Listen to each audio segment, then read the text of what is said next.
Gospel Tangents needs your support. Please consider donating to our website, gospeltangents.com. We'll use your donation to help produce other podcasts and professional documentaries such as this. Welcome to Gospel Tangents Podcast. I'm your host, Rick Bennett. We'll continue our discussion with Dr. Mark Staker, an anthropologist at the LDS Church History Library in Salt Lake City.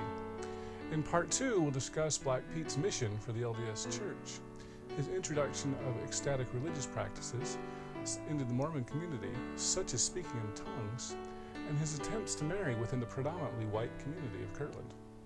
Let's listen in on our conversation. Let me ask you about one of the things that you wrote in your book, because I wanted to kind of know when this came. So one of the things you mentioned in your book was the fact that Black Pete had an angel, a letter from heaven from a black angel. Could you talk about that? Those activities are important because they suggest some things about his involvement with African religious tradition as well, and that is that part of this religious enthusiasm that was going on is that they were receiving letters from angels, but these letters provided them authority as well. Oliver Cowdery, when he first comes to Ohio, says that he has seen an angel and that they have authority. We understand that today to mean, John the Baptist. He talks about John the Baptist having come and given authority to baptize, and that this receiving letters from heaven is a playoff of that. They're also receiving kind of authority and direction to do things, and so they follow on that. And these letters appear to be ethereal. They're not tangible. They're not things that other people see, but only the person that receives it, it comes down and they're able to see that and read that letter and act. But they're also, Black Pete seems to put kites up in the sky, and he's flying things that have faces of various kinds. And it seems that this is part of the African tradition that his mother brought with her, a West African religious tradition, and there are African potters who will put faces on pots and other things, introduce that into the American potting tradition, the pottery tradition, and it appears that Black Pete's kind of keying in on some of that as well, and these letters coming down from heaven. And this idea of flying, some people say, he claims he can fly. That's part of that slave religious tradition where some people can fly at night. They leave their bodies to do it typically, but it appears that he believes that that's something that he can do as well because of his previous religious background as a child or before he gets to Ohio. So those are elements that also kind of come into the story as he moves forward. Now Joseph Smith, when he arrives in Kirtland and begins to receive a revelation, it dismantles this ecstatic religious tradition that has been introduced and the religious enthusiasm that's going on. To an extent, it stops. No more speaking in tongues, no more rolling around. It takes a little bit of time to do that, and so they're still, even after Joseph arrives, they hold a special priesthood meeting up in the schoolhouse on the Morley farm, and some of those events continue to happen. But not long after that, they disappear from the community. And it turns out that a couple of those early converts that head off on a mission to the east baptized Brigham Young. Oh, wow. And Brigham Young is introduced to speaking in tongues in Pennsylvania. By these missionaries they're serving in Pennsylvania, but they move up north and they introduce it in Pennsylvania as well. Then it's Brigham Young that brings that tradition back to Kirtland.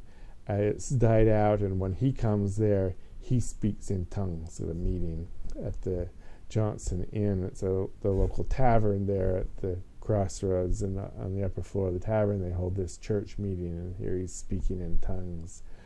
and Joseph Smith declares it to be of God, and that introduces it back into the community, and it spreads. So how long was it out of favor there in Kirtland, approximately?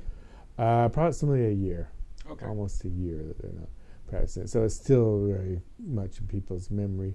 There may be some people still practicing it. I may be overstating the case by saying it has died out, but there's no evidence that it's continuing until Brigham Young brings it back in to the community. And there's some suggestion by some late, that came about at the same time, that he introduces it to the community because they're not aware of this earlier practice, and so that supports the idea that it has died out. People aren't aware of it until he introduces it back in to the community. And so speaking in tongues comes back into the community, but Black Pete doesn't seem to be taking as central a role anymore in what's going on. Is it because Joseph Smith arrives, he's the prophet and he's the leader, so they don't look to Black Pete as a prophet? Or is it because there's some negative backlash from this earlier experience of the static religious tradition that he introduces into the community? I don't know. Well, let me tie into that again. So he joins the church, if I recall, is about November of 1830. Yeah. So it's less than 6 months after. And then, as I recall in your book, didn't he go on a mission or something? And there's something I don't even know where Ashtabula is. Is that close by? Ashtabula is a good day's journey for them, east of where they're at. And he and 3 other individuals, they all call themselves on missions. Well, no, let me step back. Everybody that joins the church, everybody meaning in this case the men that join the church, are expected to go out and preach the gospel. And they're ordaining them elders. John Murdock, when he's baptized, he's immediately ordained an elder, and he goes out, never having read the Book of Mormon, having no idea what the church is really all about, other than that he knows what Oliver Cowdery's told them about authority and about the angel Moroni and things coming. And so presumably he's sharing that information with people. There's some discussion of Christ appearing in America, and so they're telling some of the stories, from the Book of Mormon. But he's going out and he baptizes up within a week 70 individuals. This is John Murdock. Okay. And so others are out, they're preaching, they're baptizing quite a few people. Black Pete is one of these individuals that goes out and is preaching as well. He joins 3 other individuals, and they all go as this group of 4 that are very interested in religious enthusiasm, and so that might be what ties them together. But what this also suggests is that since those that we know about were ordained elders, such as John Murdock, it could be that Black Pete had been ordained an elder as well to go out, and he's assigned to preach, just like these others are supposed to go out and preach. But he clearly is doing that. So do we have any record that he baptized anyone? And I actually had somebody ask me, is it likely that if he did baptize that they were white people or black people? Do you know that? A great question, and I don't know their race, but it does this group of 4 are baptizing people, so presumably he is one of those baptizing individuals. Okay, so he went out with John Murdock, and do you know who the other? Well, Burr Riggs is the one that he's most closely associated with, and then a couple of other individuals that go out with them. John Murdock's out on his own. It doesn't, at least as far as I can tell, he doesn't have a companion while he's preaching. And they don't really get that instruction to go out 2 by 2 until a few months later. Okay, so it sounds like we've got better documentation for John Murdock than we do for Black Pete. Well, John Murdock's journal survives. Oh. His missionary journal, and so where he's going, who he's preaching to, how many individuals he's baptizing, he records that in his journal. If Black Pete kept a journal, it doesn't survive. Some of his associates say he was illiterate, which seems to make some sense because it was illegal for slaves to learn to read, and so he probably didn't learn to read when he was younger. But then again, he's receiving these letters from heaven. But if they're spiritual letters, maybe he doesn't need to actually know how to read these letters either. So those are questions that we really can't answer from the sources. But at any rate, he ended up in a newspaper. Is that right? He ends up in a bunch of newspapers mention him. A bunch. Yeah, because he's colorful, he's different, and if you want to write negative things about the Mormons, he becomes a lightning rod to do that. And so because of that, he ends up casting a little bit of a negative light on Mormonism. He claims that he can fly, ha ha ha, look at what these Mormons believe.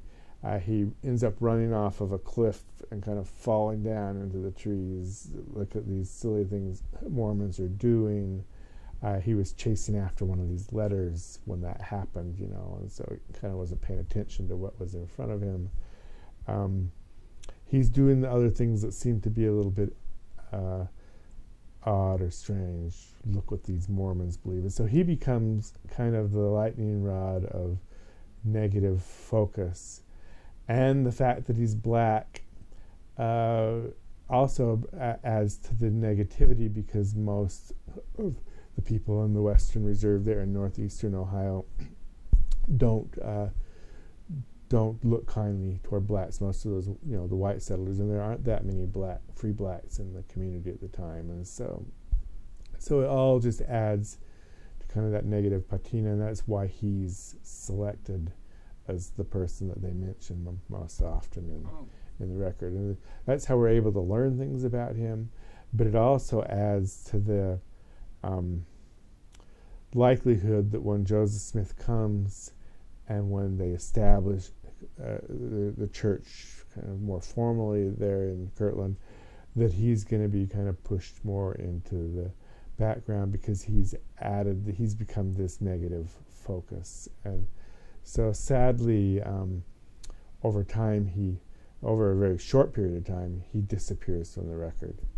We don't know what happens to him. Where did he go? Did he stay there? It doesn't seem to. There's no black person in the census records and the other local records that seems to fit him after this period of time. But I can't figure out where he's gone to. It would be great to be able to follow him through and figure out, the later parts of his life and how Mormonism continues or doesn't continue to influence in him, or how he continues to find meaning in the rest of his life. But he disappears from the record. Okay, one other story I just want to highlight really quickly is you mentioned that he sort of had a romantic relationship with Frederick Williams' daughter, if I recall. Can you talk about that? Well, I think it was less romantic than it was a hopeful romance on his part, and that there are some of the women that he associates. Well, all of the women that he's associated with are white, because he appears to be the only black person, as far as we know, that's part of this community, and he's interested in marriage. And he claims to have received a revelation to marry one of the Williams daughters, and she says, when I receive a revelation, well and good, but she didn't feel that she'd received a revelation to do the same. And the same story that many sorry young men have suggested over their lives is they receive revelation that a young woman doesn't receive in terms of marriage. But she didn't receive the same revelation. She turned down his marriage proposal. He later wants Joseph Smith to receive revelation on his behalf, to marry somebody. And as far as we know, that never happened. And he doesn't get married within the community, and we don't know, where he went from there. So that's just one of those stories that is told, but it also kind of fits within the larger free love story that is often told by outsiders, and the hints that perhaps there was some discussion of polygamy there at the time, but it's hard to sort out really how that all happened. Now, wasn't there a big age difference as well between? Yeah, he would have been twice the age of the young lady that he was hoping to marry. So. Okay. So that probably didn't sit too well with very many people, besides the fact of his race. Yeah, I'm sure that probably was a factor as well, but we don't know because we don't have any responses how that all played out. Well, I know I spoke with Paul Reeve recently, and he talked about amalgamation. Mixed race marriage was an awful thing, both in the South and in the North. Ohio would be considered the North, obviously. Was there any talk about that in the early Kirtland? No, and he's correct. It would be national news, and it did happen occasionally. It ended up in the national papers that some white person married a black person. But Emma's aunt had done exactly that. Emma Smith? Emma Smith's aunt to Hale had married Joseph Wallace, a black man. Oh, I did not know that. Nobody did. They kept it quiet. It wasn't even, by law, they had to announce it in the newspaper, the marriage, but they didn't mention race, of course, in that official announcement. It was very difficult to sort that out. He comes from the Wallace family were Revolutionary War heroes. They were part of the black freedom fighters that had fought in that war. He appears to be a successful, comfortable individual in the community. She elected to marry him. It caused a stir in their religious denomination, and then we can't find out any, or at least I haven't been able to find out any more about what happened after that or where they go or anything. They kind of disappear from the records. So Emma didn't talk about it, so it sounds like she didn't really approve of that? I don't know. She approved or didn't approve, or those are things that I know, talking with Paul, that one of the big knocks against Mormons was the fact that they were so open to, well, I know that they married Indians, and it sounds like they were a lot more open to even mixed race marriages. Could well have been early on open to those kinds of things, and wow. But don't know. Well, that's interesting. Wish we knew a little bit more about what happened after Kirtland with him, but these are fascinating insights. I hope you enjoyed part 2 of our discussion about Black Pete. In part 3, we'll discuss allegations of polygamy within the Kirtland community. In the heading for section 132 of the Doctrine and Covenants, it says that some of the parts of polygamy revelation were known as early as 1831. Is there evidence of this?